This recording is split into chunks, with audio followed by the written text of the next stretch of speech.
Hello everyone, আবার একটা নতুন ভিডিও নিয়ে চলে এসেছি। আর আজকে আমার ইউটিউবের সমস্ত বন্ধুদেরকে জানাচ্ছি মেরি ক্রিসমাস। আজকে হচ্ছে বুধবার আর এখন ঘড়িতে বাজে সকাল প্রায় 9:30 মতন। তো আজকে ঘুম থেকে একটু দেরিতেই উঠেছি, যেহেতু আজকে বর্মশার অফিসের ছুটি ছিল, তাই সেরকম তাড়াহুড়োও ছিল না ঘুম থেকে ওঠার। তো দেখো এখানে দেখো ক্রিসমাসের জন্য আমাদের কেক আনা হয়েছে। আর আজকে না ঘুম থেকে ওঠার যেহেতু দেরি হয়ে গেছে, তো সেহেতু আজকে সব কিছু করার পরে একটু ব্রেকফাস্টটা করে নিয়েছিলাম। এখানে পরোটার আলুর দম খেয়েছিলাম। আর আজকে দুপুরে লাঞ্চ মেনুতে ছিল ভাত, তার সাথে ছিল মাটন, এখানে ছিল শসা পেঁয়াজ, আর তার সাথে ছিল হচ্ছে পনির।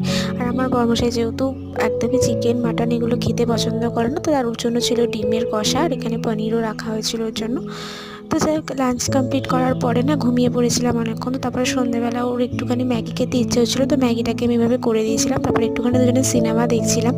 তো তোমরা এই মুভিটার নাম যদি কেউ জেনে থাকো আমাকে বলো। আর আজকে রাত্রেবেলা ডিনারের জন্য করা হয়েছিল আলুর দম।